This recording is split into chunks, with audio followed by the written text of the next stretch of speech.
আমি কোন হরিদাস যে আমি দাঁড়াতে পারবো না? আমি এটা পছন্দ করি। কিছু দুষ্টু লোক আছে যারা কাজের কাজ করে না, অকাজের কাজ করে। একটা গিয়ে ঠুকে দিল আর ব্যাস ঠকঠকিয়ে বকবকিয়ে সেটা বন্ধ হয়ে গেল। এটা বোঝবার ক্ষমতা নেই যেটা করার ফলে আমার রিক্রুটমেন্ট কয়েক লক্ষ ছেলে মেয়ের আটকে আছে। অনেক কাজ হয়েছে স্বাস্থ্যে, কিন্তু একটা দুটো কাজের জন্য কেউ কেউ আমাদের নামে বদনাম করে। আমার খুব খারাপ লেগেছিল যখন আমি দেখেছিলাম সুপ্রিম কোর্টে একজন, বলতেই পারেন তার নিজের কথা, তিনি বলেছিলেন বাংলায় হাসপাতালে নাকি একটু তুলোও পাওয়া যায় না। আমি খুব ব্যথিত হয়েছিলাম, তার কারণ সবকিছু আছে। আমরা নিজেরা হোম ডেলিভারির, আমাদের কোনো কিছুরই ঠিক নেই, নিজেদের পস্তাতে হয় মাঝে মাঝে। আমাদের একটা ছোট্ট বাচ্চা পরিবারের 4 বছর বয়স, জানেন, আমাকে এসে একটা জিনিস আমি ওকে দিয়েছি, মানে একটা লজেন্স খেতে ভালোবাসে, আমি দিয়েছি। আমাকে বলছে এক্সপায়ারি ডেটটা দেখে নাও তো। ওইটুকু বাচ্চা 4 বছরের আমাকে বলছে এক্সপায়ারি ডেটটা দেখেছো? আমি বুঝলাম তার মানে আজকে বাচ্চারা কত সচেতন হয়ে গেছে। আমি অনেক সময় দেখি রাস্তা দিয়ে যাই,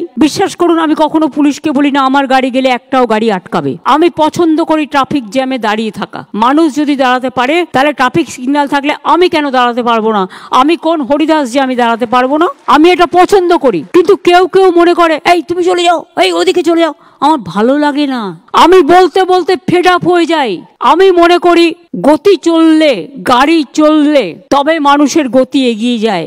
একজন ভিআইপি যাবে বলে অন্য গাড়িগুলো বন্ধ করে দিয়ে মানুষের 1 ঘন্টা 2 ঘন্টা লেট করে দেওয়া, তাদেরও অনেক কাজ থাকে। মনে রাখবে আমরা গ্রিন করিডোর করার প্রয়োজন পড়ে না যদি আমরা ঠিক মতো এটা করি। কোনো ভিআইপি জন্য গাড়ি বন্ধ থাকবে না। অনলি একটা আমার মনে হয় যেটা ক্রসিং গুলো আছে, ধরুন একটা গাড়ি যাচ্ছে ইম্পর্টেন্ট, 2টো ক্রসিং, ওই ক্রসিং দিয়ে ঢুকে যেতে অ্যাক্সিডেন্ট করে দিতে না পারে। আজকালকার দিনে অ্যাক্সিডেন্টটাও বেড়ে গেছে, সেই জন্য সঠিক পদক্ষেপ নেওয়ার প্রয়োজন আছে। সেফ ড্রাইভ সেভ লাইফটা ভালো করে করতে হবে এবং ওই গলির কর্নার গুলোতে ওয়াচ টাওয়ার লাগাও। দরকার হলে এমপিদের বলো, এমএলএদের বলো, এমপি ল্যাডের টাকা দেবে, এমএলএ ল্যাডের টাকা দেবে, তাদেরও তো একটা সামাজিক কন্ট্রিবিউশনের ব্যাপার আছে। আমি নিজে এটা করি, আপনারা বিশ্বাস করবেন না।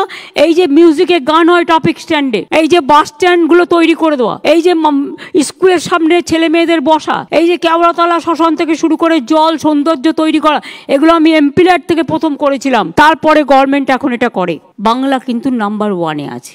আমরা আসার আগে একটা মাত্র পোলিও হয়েছিল হাওড়ায় জেলায়, সেই জন্য ইন্ডিয়া ব্ল্যাক লিস্টেড হয়ে গিয়েছিল।